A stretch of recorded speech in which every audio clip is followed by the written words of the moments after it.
Hello बच्चों, जय श्री कृष्ण, जय श्री नारायण, राधे राधे। बच्चों, आज की इस वीडियो में हम कॉन्टिन्यूटी पार्ट 2 डिस्कस करने जा रहे हैं। कॉन्टिन्यूटी कॉन्टिन्यूटी चैप्टर नंबर 5 है बच्चों। क्लास 12 है, आई नो आप भी अच्छे से जानते हैं।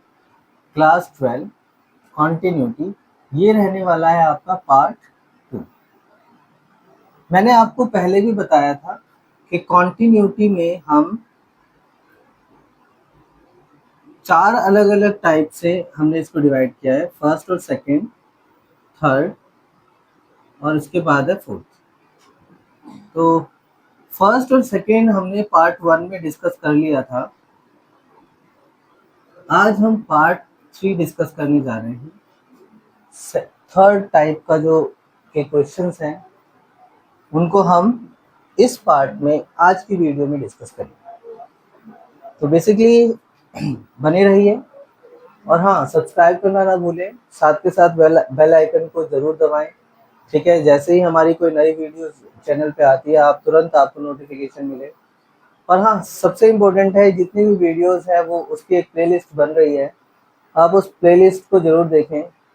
चैप्टर 4, 5, 3, 4, 5 ये लगातार चैप्टर आते जा रहे हैं, वो उस प्लेलिस्ट में डलते जा रहे हैं। अगर आपका कोई लेक्चर छूट गया है तो आप उस प्लेलिस्ट में से उस लेक्चर को, उस पर्टिकुलर लेक्चर को देख सकते हैं। लिंक मैं आई बटन पे दे दूंगा, साथ के साथ आपको एंड ऑफ द वीडियो में भी दिख जाएगा प्लेलिस्ट का लिंक। चलिए, देर ना करते हुए हम शुरू करते हैं। हाँ, एक बहुत इम्पोर्टेंट बात, हमारा जो चैनल है टेलीग्राम टेलीग्राम जो चैनल है या टेलीग्राम पर हम एक्टिव हैं। आप टेलीग्राम को सब्सक्राइब करें, हमारे चैनल को सब्सक्राइब करें और सब्सक्राइब करके वहाँ से जितने भी नोट्स और असाइनमेंट्स हैं उनको अपलोड करें। साथ के साथ ये सारी वीडियोस के लिंक हम अपने चैनल पे भी पोस्ट करते हैं। तो आप हमारा व्हाट्सएप चैनल, हमारा इंस्टाग्राम, हमारा क्या टेलीग्राम चैनल, इनको ज़रूर फॉलो करते रहें। चलिए स्टार्ट करते हैं इस वीडियो को। इस वीडियो के अकॉर्डिंग आज हम पार्ट 3 को डिस्कस करने जा रहे हैं। हमने पार्ट 1 और पार्ट 2 में, मतलब मैंने कहा था ना, मैंने कॉन्टिन्यूटी को अपनी तरफ से 4 अलग अलग पार्ट्स में डिवाइड किया है। तो पहले पार्ट में हमने कॉन्टिन्यूटी एट अ पॉइंट ये डिस्कस किया था और साथ के साथ continuity at all real numbers ये हमने डिस्कस किया था। ये 2 पॉइंट्स हमारे डिस्कस हुए थे। आज का जो पार्ट 3 है उसमें जो हम कॉन्टिन्यूटी उन फंक्शंस के डिस्कस करने जा रहे हैं जो फंक्शन स्प्लिट होते हैं, यानी किसी एक पॉइंट पर स्प्लिट हो जाते हैं। जैसे फंक्शन मान लीजिए एफ एक्स है, ये जी एक्स हो जाता है if x is less than और इक्वल टू ए है। एच एक्स हो जाता है अगर ये ए से बड़ा है। या फिर आप यहाँ समझ लीजिए, इस तरह से समझ लीजिए। ठीक है, तो हमारे पास ये फंक्शन किसी एक पॉइंट ए पर स्प्लिट हो रहा है, 2 पार्ट्स में डिवाइड हो रहा है। अगर हम इसकी कॉन्टिन्यूटी के बारे में बात करें तो अगर मान लीजिए ये पूरे रियल नंबर लाइन है और ये ए है, ये वो सारे पॉइंट्स हैं जो ए से छोटे हैं, ये वो सारे पॉइंट्स हैं जो ए से बड़े हैं। हमें ये पता है कि ये सारे पॉइंट्स माइनस इन्फिनिटी से प्लस इन्फिनिटी की तरफ जा रहे हैं, बीच में कोई पॉइंट ए है। अगर हम इस फंक्शन एफ एक्स को कॉन्टिन्यूअस कहना चाहते हैं तो ये सारे उन पॉइंट्स पर, यानी कि जो माइनस इन्फिनिटी से ए तक हैं, इस पर कॉन्टिन्यूअस होना चाहिए, या फिर जो इन्फिनिटी से ए के बीच में पॉइंट्स हैं उन पर कॉन्टिन्यूअस होना चाहिए, और ए पर भी कॉन्टिन्यूअस होना चाहिए। अगर हम इसकी कॉन्टिन्यूटी को सभी डिस्कस करना चाहते हैं, सभी रियल नंबर्स में फाइंड आउट करना चाहते हैं। या अगर हम बात करें कि ए पर ही ये कॉन्टिन्यूअस है तो उसके नेबरहुड में, यानी कि लेफ्ट से आते हुए ए की तरफ, राइट से आते हुए ए की तरफ और एट ए, इन तीनों ही पॉइंट्स पर एक जैसी लिमिट निकल के आनी चाहिए, तब हम कहेंगे फंक्शन कॉन्टिन्यूअस है। यानी कि अगर हम ए से छोटे, यानी कि लेफ्ट ए से छोटे नंबर्स कहाँ होते हैं? लेफ्ट में होते हैं। अगर हम लेफ्ट में कोई लिमिट निकालते हैं तो हम इसे बोलते हैं लेफ्ट हैंड लिमिट, और अगर हम राइट से कोई लिमिट निकालते हैं तो हम बोलते हैं राइट हैंड लिमिट। यानी कि हम जब राइट से ए की तरफ आएंगे, जब लेफ्ट से ए की तरफ आएंगे तो हम लिमिट्स निकालनी होंगी। लेफ्ट हैंड लिमिट में हमें क्या निकालना पड़ेगा भाई? x tends to A negative. A negative में क्या होगा भाई? x ए से छोटा है, x ए से छोटा है तो इस वाले फंक्शन में, यानी फंक्शन हमारा आएगा gx। यहाँ पर हमें एफ ऑफ ए निकालना पड़ेगा, और जब हम राइट से लेंगे तो हमें निकालनी पड़ेगी राइट हैंड लिमिट, जो होती है limit x tends to A positive. Positive मतलब ए से बड़े नंबर्स, नेगेटिव मतलब ए से छोटे नंबर, थोड़े छोटे नंबर। और यहाँ पर जो वैल्यू होगी वो एच एक्स होगी, क्योंकि राइट में x जब ए से बड़ा है तो ये वाली लिमिट आ रही है, ये वाला फंक्शन आ रहा है, यानी कि यहाँ पर हम फंक्शन लेंगे एच एक्स। अगर लेफ्ट हैंड लिमिट बराबर हो जाता है एफ ऑफ ए, बराबर हो जाता है राइट हैंड लिमिट के, या हम कह सकते हैं limit x tends to A negative F x बराबर हो जाता है एफ ऑफ ए के, बराबर हो जाता है limit x tends to A positive F X. हम कह सकते हैं then f is continuous at x is equal to a। तब हम कह सकते हैं कि फंक्शन a पर कॉन्टिन्यूस है। तो किसी भी फंक्शन को, जो स्प्लिटेड फंक्शन है, जो फंक्शन दो पार्ट्स में डिवाइड है, दो से ज्यादा पार्ट्स में डिवाइड है, उस फंक्शन की कॉन्टिन्यूटी अगर हमें किसी एक पर्टिकुलर पॉइंट पे फाइंड करनी है तो हमें लेफ्ट हैंड लिमिट निकालनी होगी, हमें राइट हैंड लिमिट निकालनी होगी। और अगर ये दोनों लिमिट्स साथ के साथ एफ ऑफ ए तीनों आपस में कोइंसाइड हो जाते हैं, यानी एक ही पॉइंट, एक ही जैसी लिमिट प्रोवाइड कर देते हैं, तो हम ये कह सकते हैं कि फंक्शन कॉन्टिन्यूस है। आई होप आपको ये थोड़ा सा मेथड क्लियर हुआ होगा। बच्चों, जब भी x लेस देन होगा हमेशा लेफ्ट हैंड लिमिट लेंगे उसमें, जब राइट ग्रेटर देन होगा राइट हैंड लिमिट लेंगे, और जहां इक्वल होगा वहां पर ही हम फंक्शन की लिमिट, फंक्शन की वैल्यू निकालेंगे। तो चलिए आप इसका स्क्रीनशॉट ले लीजिए। चलिए बच्चों, एग्जाम्पल नंबर 3 देखते हैं। ये हमने लास्ट क्लास में नहीं करा था एग्जाम्पल, बहुत ध्यान से समझना है। क्लास 12th है, टॉपिक थोड़ा सा इम्पोर्टेंट है, तो सही से चले। एग्जाम्पल नंबर 3 कहते हैं discuss the continuity of function F x is equal to mod X at x is equal to 0। हमें मॉडुलस फंक्शन की continuity x is equal to 0 पर डिस्कस करनी है। तो बच्चों, सबसे पहले हम जब भी मॉडुलस फंक्शन होगा हम क्या करेंगे, इस मॉडुलस फंक्शन के अंदर जो भी वैल्यू होगी उसको 0 के बराबर रखेंगे, क्योंकि यहाँ पर x है, x को अगर हम 0 के बराबर रखते हैं तो फंक्शन हमारा स्प्लिट हो जाएगा दो पार्ट्स में। कैसे होगा भाई? एफ एक्स अगर x की वैल्यू लेस देन 0 है, और अगर x की वैल्यू ग्रेटर देन और इक्वल टू 0, लेस देन 0 होगी तो ये नेगेटिव वैल्यू आएगी, क्योंकि आप यहाँ पर 0 से छोटी वैल्यूज हमेशा नेगेटिव होती हैं। अगर आप माइनस वैल्यू रखोगे तो माइनस का निशान आगे लगाना पड़ेगा ताकि वो पॉजिटिव हो जाए। ठीक है, तो नेगेटिव पर हमें नेगेटिव वैल्यू मिलेगी। ग्रेटर देन इक्वल टू 0 मतलब हमें पॉजिटिव वैल्यू मिलेगी, यानी 0 पर फंक्शन स्प्लिट हो रहा है। 0 पर फंक्शन स्प्लिट हो रहा है, दो पार्ट्स में डिवाइड हो रहा है। तो बच्चों, जब 0 पर फंक्शन स्प्लिट हो रहा है यानी दो पार्ट्स में डिवाइड हो रहा है, तो हम इसकी लिमिट निकालते हैं। हम देखते हैं कि whether the function is continuous at x is equal to 0 और नॉट। तो देखते हैं at x is equal to 0 function क्या बनेगा। आप देखें 0 के बराबर केवल इस वैल्यू पर है, केवल यहाँ पर फंक्शन जो है 0 के बराबर भी है, तो हम फंक्शन ले लेंगे 0 पर is equal to x। F of 0 की वैल्यू निकालें तो आएगा आंसर 0, यानी एफ ऑफ 0 पर जो आंसर आया हमारा 0 आया। चलिए इसमें हम लेफ्ट हैंड लिमिट ले लेते हैं। लेफ्ट हैंड लिमिट तो जगह limit x tends to A negative, या कह सकते हैं 0 नेगेटिव, क्योंकि 0 पर ही निकाल रहे हैं ना, 0 नेगेटिव एफ एक्स। अच्छा, limit x tends to 0 negative F X क्या होगा बच्चों? एफ एक्स 0 नेगेटिव पे हम ये वाला लेंगे, ये वाला फंक्शन लेंगे हम। जीरो नेगेटिव पे आएगा x और बाहर आएगी माइनस वैल्यू। देखिए वैसे तो तरीका कुछ और भी होता है, मगर हम क्या करते हैं डायरेक्ट इसमें जीरो पुट करते हैं, हमारा आंसर आएगा जीरो। चलिए अब यहाँ पर देखते हैं right hand limit. Right hand limit होते हैं limit x tends to zero positive F x.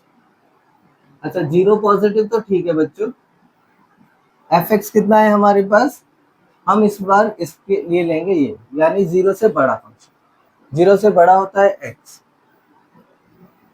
Value put कर दें यानी आंसर आ गया जीरो। यानी लेफ्ट हैंड लिमिट पर भी जीरो आंसर है, राइट हैंड लिमिट पर भी जीरो आंसर है। तो हम ये कहते हैं कि लेफ्ट हैंड लिमिट हमारी राइट हैंड लिमिट के बराबर हो गई है। क्या हमारा एफ ऑफ जीरो भी है? हाँ जी, एफ ऑफ जीरो भी जीरो के बराबर है, तो एफ ऑफ जीरो भी हमारे पास बराबर आ गया। इसका मतलब तीनों ही वैल्यूज कोइंसाइड हो गई। Therefore F x is equal to mod X is continuous at x is equal to zero. चलिए यहाँ तक तो आपका क्वेश्चन हो जाता है सॉल्व। थोड़ा सा एक्स्ट्रा कर लेते हैं। अगर हम बच्चों इसका ग्राफ प्लॉट करते ना, तो इसका ग्राफ आता है ऐसे,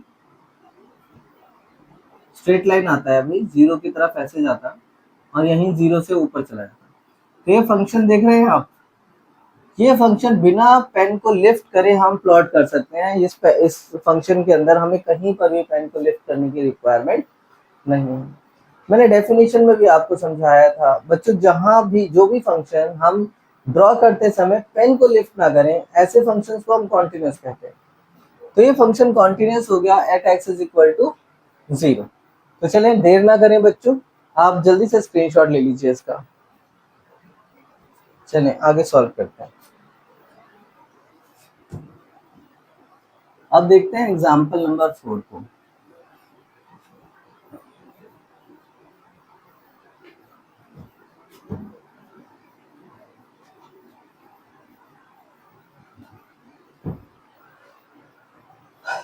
example number 4, example number 4 already हमारे पास स्प्लिटेड फंक्शन है। ये गिवन है f x is equal to x square plus three x cube plus three, sorry x cube plus three, और यहाँ वन है। If x is equal to zero और if x is not equal to zero. दो अलग अलग चीज हैं कि अगर x not equal to zero है तो ऊपर वाला आएगा, x is equal to zero है तो नीचे वाला आएगा। बच्चों ऐसे फंक्शंस में आपने लेफ्ट हैंड लिमिट और राइट हैंड लिमिट दोनों तो लेनी है इसके अंदर, और जीरो पर आपको वैल्यू दे ही रखी है, ठीक है। बेसिकली हम ये भी कर सकते हैं कि डायरेक्ट लिमिट भी निकाल सकते हैं, कि डायरेक्ट लिमिट इसमें निकाल ली और जीरो पर वैल्यू हमें दे रखी है। तो at x is equal to zero, मान लीजिए हमने लिमिट निकाली, नहीं सॉरी फंक्शन निकाला, f x is equal to f of zero at x is equal to zero, f of zero is equal to one, it is already given over here, ठीक है। अब हम लिमिट निकाल देते हैं, limit x tends to zero f x हमारे पास कितना है, limit x tends to zero पर हमें गिवन है एक्स क्यूब प्लस थ्री, नीचे डिनोमिनेटर में जीरो नहीं है वन है, और आप इसे सॉल्व भी नहीं कर सकते आगे क्योंकि वन तो ऑलरेडी है नीचे डिनोमिनेटर में। अब हम हमारा कोई प्रॉब्लम है नहीं, क्योंकि हम अधिकतर लिमिट को तब और ऑपरेशंस तब यूज करते हैं जब हमारा डिनोमिनेटर जीरो हो। तो फिलहाल हम क्या करेंगे, जीरो इसमें डालेंगे, हमारे पास आएगा जीरो प्लस थ्री, यानी आंसर आ गया थ्री। अब आप देखें कि limit x tends to zero f x is not equal to f of 0, therefore f is not continuous at x is equal to 0। Function जो है जीरो पर कॉन्टिन्यूस नहीं। अगर आप इसमें लेफ्ट हैंड लिमिट और राइट हैंड लिमिट वाला concept लगाते तभी भी यही आंसर आने वाला था, क्योंकि दोनों में लिमिट आप निकालते तो आंसर आपने लेफ्ट हैंड और राइट हैंड में आपका आंसर तीन ही आता। बस ये स्प्लिट का जहां स्प्लिट हो रहा है ना, यानी जीरो पर ये डिफरेंट हो जाता है, ठीक है। तो ये भी मेथड ठीक है, आपकी बुक का ही मेथड है, आप इसका स्क्रीनशॉट ले लीजिए। चलें बच्चों, हमने फिफ्थ और सिक्स्थ एग्जाम्पल पार्ट वन के अंदर डिस्कस कर लिया था अब हम डिस्कस करने जा रहे हैं एग्जाम्पल नंबर 7 को। एग्जाम्पल नंबर 7, एग्जाम्पल 7 कहता है is the function F x is equal to mod of x a continuous function. यानी कि हमसे पूछा है कि ये जो फंक्शन है f x is equal to mod of x, क्या ये कॉन्टिन्यूस फंक्शन है? हमसे पूछा है कि क्या ये कॉन्टिन्यूस है, लेकिन हमें ये तो दे नहीं रखा और ना ही हमसे ये कहा गया है कि किस वैल्यू पर कॉन्टिन्यूस है। हमसे क्या ये कहा गया है कि ये x इज इक्वल टू 0 पर कॉन्टिन्यूस है या x इज इक्वल टू 1 पर कॉन्टिन्यूस है। कहाँ कॉन्टिन्यूस है? हमसे तो इस चीज की बात ही नहीं करी। हमसे सीधा पूछा गया है बताइए क्या ये फंक्शन कॉन्टिन्यूस है। तो बच्चों जब ऐसी ही बात है कि जब हमसे पूछा जा रहा है कि क्या ये फंक्शन कॉन्टिन्यूस है ये बताना है, तो इसका मतलब है हमें इस फंक्शन की कॉन्टिन्यूटी को पूरे रियल नंबर पर डिस्कस करना होगा। यानी कि इसकी कॉन्टिन्यूटी हमें देखनी पड़ेगी कि फंक्शन कहाँ कहाँ कॉन्टिन्यूस है पूरे रियल नंबर पर। मैंने आप लोगों को बोला था कि जब भी मॉडुलस फंक्शन हो तो मॉडुलस के अंदर जो भी वैल्यू होगी आप उसे 0 के बराबर रखें। x इज इक्वल टू 0 हमने 0 के बराबर रखा। अब यहां से देखते हैं कि फंक्शन जो है दो पार्ट्स में स्प्लिट हो जाता है। ठीक है, एक है हमारा जब x की वैल्यू छोटी है 0 से, और एक है हमारा जब x की वैल्यू बड़ी और बराबर है 0 के। जब x की वैल्यू 0 से छोटी है तो सारी वैल्यूज नेगेटिव हो जाएंगी। क्यों? क्योंकि नेगेटिव जब हम इसके अंदर वैल्यू डालेंगे नेगेटिव तो ये अपने आप ही पॉजिटिव हो जाएगी। मॉडुलस फंक्शन बेसिकली ऐसा फंक्शन होता है जिसमें हम कोई भी वैल्यू डालें तो वो हमेशा पॉजिटिव हो जाता है। जैसे मान लीजिए f x is equal to mod of x है। अब मैं यहाँ -1 की वैल्यू निकालना चाहता हूँ, तो मैंने मोड के अंदर -1 डाला, हमारे पास आएगा 1।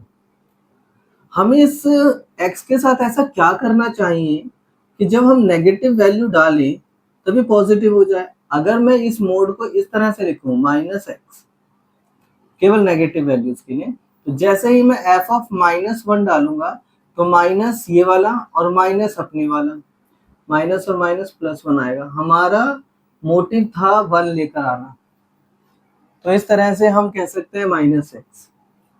या आप ये समझें, सिंपल सी बात है कि भाई 0 से छोटी वैल्यूज डालेंगे तो क्या आएगा फंक्शन? जी नेगेटिव आएगा। सिंपल, काम खत्म। क्यों इतना गुणागणित भाग में लगना? जब हम बड़ी वैल्यूज डालेंगे तो पॉजिटिव आएगा। ठीक है जी, तो ये दो फंक्शन हो गए। क्योंकि कई बार क्या होता है कि बच्चों को ज्यादा समझाया ना तो उनको समझ नहीं आता। वो एक सोचते हैं कि यार एक बिल्कुल सिंपल सी चीज बताओ जो कि हम याद रखें और हमारा काम चल जाए। तो काम चलाने वाली चीज भी बता दी है, और जो बच्चे समझना चाहते हैं कि मॉडुलस फंक्शन में ऐसा क्यों होता है वो भी समझाया। जो आपको रखना है, समझने वाली चीज रखनी है वो रख लीजिए, काम चलाने वाली चीज रखनी है वो रख लीजिए, आपकी इच्छा। एनीवेज हम क्या करते हैं कि यहाँ पर सबसे पहले हमारा फंक्शन स्प्लिट हो रहा है 0 पर। तो पहला तो काम हमारा ये होगा कि हम 0 पर फंक्शन की कॉन्टिन्यूटी को चेक करें। यानी कि at x is equal to 0 f x हमारे पास हो जाएगा बच्चों, ये 1 पर है 0 के तो x 0 हो जाएगा। एफ ऑफ 0 की वैल्यू हो जाएगी 0। अगर हम इसमें लेफ्ट हैंड लिमिट निकालें तो हो जाएगा limit x tends to 0 negative, F x हमारा हो जाएगा -x। अब वैल्यू रख दीजिए, 0 रखेंगे तो आंसर क्या आएगा? 0। सेम ऐसे ही अगर हम राइट हैंड लिमिट निकालें तो limit x tends to 0 positive आ जाएगा और फंक्शन आएगा x। अगर हम 0 की वैल्यू रखें, x की वैल्यू रखें तो 0 ही आ जाएगा। यानी हम कहते हैं कि लेफ्ट हैंड लिमिट हमारे पास राइट हैंड लिमिट के बराबर आ गया और ये सब वैल्यू आ गई f ऑफ 0 के बराबर। इसका मतलब क्या है? Therefore f x is continuous at x is equal to 0। यानी 0 पर ये फंक्शन कॉन्टिन्यूअस आ गया, क्योंकि तीनों चीजें बराबर हैं तो हमारा फंक्शन 0 पर कॉन्टिन्यूअस है। लेकिन केवल हमें 0 पर नहीं देखना, हमें तो पूरे रियल नंबर पे देखना है। ठीक है जी, चलिए पूरे रियल नंबर पे देखने के लिए हम क्या लेट करते हैं, हम अज्यूम कर लेते हैं कि let c be any real number. हम मान लेते हैं कि c क्या है, कोई रियल नंबर है, और अगर c की वैल्यू 0 से छोटी है तो फंक्शन क्या हो जाएगा हमारे पास, -x हो जाएगा। f ऑफ c निकाल लेते हैं, ये आ जाएगा हमारे पास -c। और अगर हम इसी फंक्शन की लिमिट भी निकाल दें तो limit x tends to c fx, हमारे पास आएगा limit x tends to c fx की जगह आएगा -x, और वैल्यू रखेंगे तो -c आ जाएगा। यानी कि हम देखते हैं कि limit x tends to c fx हमारे पास f ऑफ c के बराबर आ जाता है। Therefore f is continuous, fx is continuous for all c less than 0। यानी कि c की वैल्यू 0 से जितनी भी छोटी, मतलब c की वैल्यू, मतलब कि वो सारे रियल नंबर जो 0 से छोटे होंगे उन सभी रियल नंबर के लिए फंक्शन हमारा कॉन्टिन्यूअस आ गया। अगर मान लेते हैं कि if c is greater then 0, अगर मान लेते हैं c जो है 0 से बड़ा है, हमारे पास फंक्शन क्या आएगा, ये वाला फंक्शन आएगा। तो फंक्शन आ जाएगा हमारे पास x, f ऑफ c निकालेंगे तो c आ जाएगा। लिमिट निकाल देते हैं x tends to c fx, तो हमारे पास आएगा limit x tends to c x which is equal to c। यानी कि limit x tends to c fx बराबर f ऑफ c आ गया। देयरफॉर fx इज कॉन्टिन्यूअस, क्या आ गया बच्चों, कॉन्टिन्यूअस आ गया for all c greater than 0। यानी कि वो सभी नंबर जो 0 से बड़े हैं उन सभी नंबर्स के लिए फंक्शन हमारा कॉन्टिन्यूअस आ गया। तो आप ये देखें कि फंक्शन क्या रियल नंबर के लिए कॉन्टिन्यूअस आया कि नहीं आया, समझाता हूं मैं आप लोगों को। रियल नंबर अगर नंबर लाइन के अकॉर्डिंग देखें तो -इंफिनिटी से +इंफिनिटी पहुंच गया, बीच में हमारा नंबर था 0, जहां पर ये फंक्शन स्प्लिट हो रहा था। सबसे पहले हमने 0 पे निकाला, भाई 0 पे कॉन्टिन्यूअस है कि नहीं, तो 0 पर कॉन्टिन्यूअस यहाँ तक जो हमने निकाला है, यहाँ तक हमें समझ आया कि 0 पर कॉन्टिन्यूअस है। पहले f0 निकाला, फिर लिमिट लेफ्ट हैंड लिमिट निकाली, फिर राइट हैंड लिमिट निकाली। जब तीनों बराबर हो गए, तीनों ही पॉइंट 0 पर कोइंसाइड कर रहे हैं, इसका मतलब फंक्शन कॉन्टिन्यूअस हो गया 0 पर। फिर आगे की कहानी कि भाई 0 पर तो कॉन्टिन्यूअस है, what about these numbers, what about these numbers. So for all these numbers what we have done is let c be any real number. हमने माना कि c कोई रियल नंबर है जी। अगर c रियल नंबर है तो हमने कहा कि c जब 0 से छोटा होगा, यानी ये सब वैल्यू रियल नंबर्स हैं जो c 0 से छोटे वाली वैल्यूज हैं, ये सारी लेनी हमने। इन पर हमने निकाली लिमिट और हमने पाया कि यहाँ पर भी ये फंक्शन कॉन्टिन्यूअस है। ये आ गई इसकी कॉन्टिन्यूटी वाला, यानी ये फंक्शन सब में कॉन्टिन्यूअस आ गया। जब हमने अज्यूम किया कि c ग्रेटर देन 0, यानी कि हमने इन वाले नंबर्स के बारे में बात करी, तो इन नंबर्स पर ही फंक्शन क्या है, कॉन्टिन्यूअस है। ये सब हमने करा और यहाँ फाइनली मिल गया कि फंक्शन जो है कॉन्टिन्यूअस है। इसका मतलब हम ये कह सकते हैं therefore fx is equal to mod x is continuous for all real values, real numbers या रियल वैल्यूज, ठीक है, ये सभी रियल नंबर्स के लिए कॉन्टिन्यूअस हो जाएगा। तो बच्चों ये था हमारा एग्जांपल नंबर 7। और एग्जांपल नंबर 7 की तरह ही अगर कोई फंक्शन आपको ये कहता है, कोई क्वेश्चन आपको ये कहता है कि बताइए फंक्शन जो है वो कॉन्टिन्यूअस है या नहीं है किसी पर्टिकुलर नंबर पर, तो बच्चों यहां तक ही करेंगे। और अगर कहता है discuss the continuity, is the function continuous और नॉट, तो उस सिचुएशन में हमें यहां तक पूरा करना पड़ेगा, सवाल पूरा क्वेश्चन हमें अटेंड करना पड़ेगा। तो चले बच्चों यहाँ इसका आप ले लीजिए स्क्रीनशॉट, हम चलते हैं आगे। तो एग्जाम्पल नंबर 7 हमारा हो गया है कंप्लीट।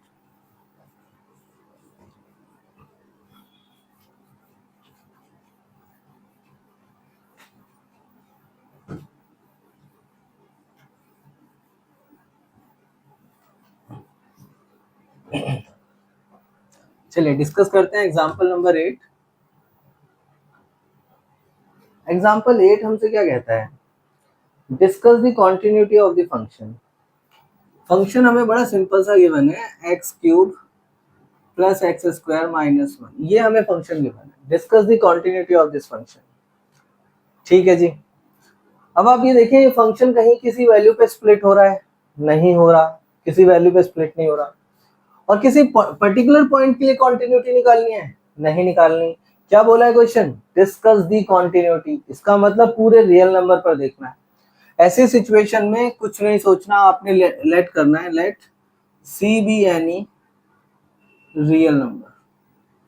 हम मानेंगे कि सी क्या है, एक रियल नंबर है। आप सबसे पहले निकाल दीजिए f of c, c cube plus c square minus 1।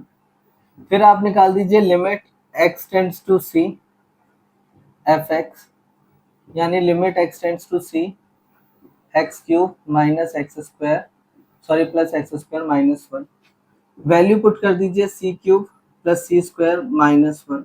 हम देखते हैं कि limit x tends to c f x हमारा बन जाता है एफ ऑफ सी के बराबर। इसका मतलब क्या हुआ, therefore F x is continuous for all real numbers. सभी रियल नंबर्स के लिए फंक्शन जो है वो कॉन्टिन्यूअस आ जाता है, क्योंकि हमने क्या लिया था, सी नंबर ले लिया था। सी क्या था, कोई भी रियल नंबर था, तो उसके लिए फंक्शन हमारा कॉन्टिन्यूअस आ गया। तो बच्चों ये था एग्जाम्पल नंबर 8, बहुत आसानी से कंप्लीट हो गया। चलें आप स्क्रीनशॉट ले लीजिए।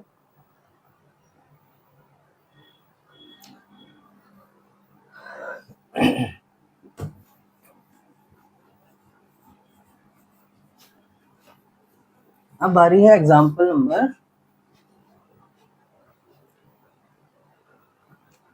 9। एग्जाम्पल नंबर 9 कहता है कि एफ एक्स हमारा है 1/x, ठीक है। कहता है discuss the continuity of the function F x is equal to 1/x, x is not equal to 0, यानी फंक्शन जो है 0 के बराबर नहीं हो सकता। फंक्शन में जो x है वो 0 के बराबर नहीं हो सकता। क्यों, क्योंकि अगर हम 0 रखेंगे तो नॉट डिफाइंड हो जाएगा। इसका मतलब ये जो 0 है उसके डोमेन में ही नहीं है। बेसिकली हम कॉन्टिन्यूटी निकालते हैं किसी भी फंक्शन के डोमेन के लिए। जो भी डोमेन होगा उस फंक्शन का, उस डोमेन में फंक्शन कॉन्टिन्यूअस होना चाहिए। ये बहुत इंपॉर्टेंट है। तो 0 जो है उसके डोमेन में ही नहीं है। चलिए आप, आई होप आपको डोमेन रेंज को डोमेन क्लियर होगा, ठीक है।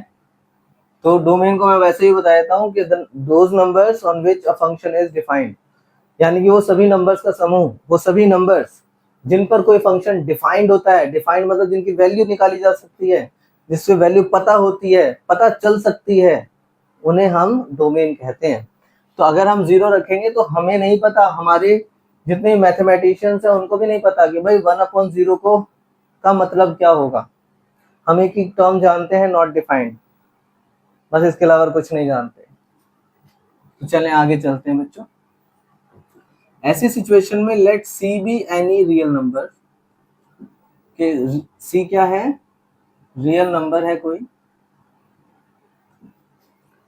अब रियल नंबर तो ये भी रियल नंबर ही है, अदर देन 0, 0 को छोड़कर कोई रियल नंबर, ठीक है। तो हमने सी को सारे नंबर्स ले लिए, 0 ही नहीं लिया बस। तो एफ ऑफ सी निकालेंगे, 1/c आ गया। लिमिट निकाल देते हैं x tends to c f x, तो हमारे पास आएगा limit x tends to c f x की जगह आएगा 1/x, वैल्यू डालेंगे तो 1/c आ जाएगा। इसका मतलब ये हुआ कि limit x tends to c f x f of c के बराबर आ गया है। Therefore F x is continuous, ठीक है, for all real numbers except 0।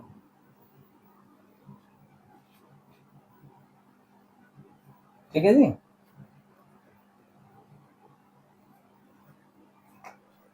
चलिए आप स्क्रीनशॉट ले लीजिए इसका। अच्छा, आपकी एक्सरसाइज का एक क्वेश्चन रह गया था बच्चों। एक क्वेश्चन मैंने कहा था कि मैं आपको बाद में बताऊंगा। 5.1 एक्सरसाइज डी पार्ट है क्वेश्चन नंबर 3 का। 5.1 exercise part d question number 3, ठीक है।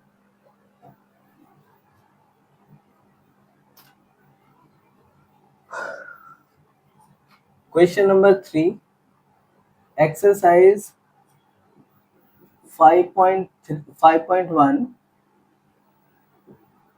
Question number 3 part d part है। डी पार्ट हमारा है कि f x is equal to mod of x minus 5 है। मैंने उस दिन छुड़वाया था क्वेश्चन कि आप इसे थोड़ी देर के लिए छोड़ दो, क्योंकि उस टाइम पे हम इतना सब कुछ नहीं कर पाए थे। जब ये फंक्शन हमें ऐसे मिला तो मैं चाहूंगा कि आपको थोड़ी देर पहले जो हमने एग्जांपल 7 किया था उसकी याद आनी चाहिए। मोड ऑफ x माइनस 5 है, हम क्या करते हैं x माइनस 5 को हम 0 के बराबर रखते हैं तो x की वैल्यू 5 आ गई, यानी x इज इक्वल टू 5 वो वैल्यू है जिस पर ये फंक्शन स्प्लिट हो जाएगा। यानी कि जब हम चाहेंगे तो x लेस देन 5 हो सकता है और हम चाहेंगे तो function x is greater than equal to 5 होगा, और इन पर वैल्यूज अलग अलग होंगी। जब वैल्यू 5 से छोटी होगी तो ये माइनस ऑफ x माइनस 5 होगा, और जब वैल्यू x 5 से बड़ी होंगी या बराबर होंगी तो x माइनस 5 होगा, पॉजिटिव आएगा फंक्शन। तो सबसे पहला काम हमारा ये होगा इस फंक्शन में कि 5 पर कॉन्टिन्यूटी निकालनी है, क्योंकि जो हमारी पिछली वीडियो थी इसी चैप्टर की, उस चैप्टर की वीडियो में मैं आई बटन पे लिंक दे दूंगा उसका, उस वीडियो में हमने केवल 3 पार्ट डिस्कस किए थे, चौथा पार्ट छोड़ा था क्योंकि वो पार्ट इस वाले मेथड से होना था। डी पार्ट वही डिस्कस कर रहे हैं। चलिए, तो सबसे पहले हम डिस्कस करेंगे continuity at x is equal to 5। तो एफ एक्स कितना होगा भाई 5 पर, यहाँ देखें इक्वल का निशान है, तो f x is equal to x minus 5 आएगा। एक्स इज एक्स 5x की मतलब एक्स एफ 5 की वैल्यू क्या होगी, यानी कि 0 हो जाएगी। Limit x tends to 5 negative, ये होगी हमारी left hand limit. Left hand limit होगी limit x tends to 5 negative, यहां पर आएगा नेगेटिव वैल्यू में तो माइनस ऑफ x माइनस 5।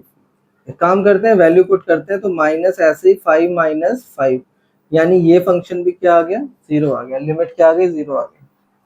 अब यहाँ राइट हैंड लिमिट निकालते हैं। Limit x tends to 5 positive, function क्या बनेगा x माइनस 5 बनेगा।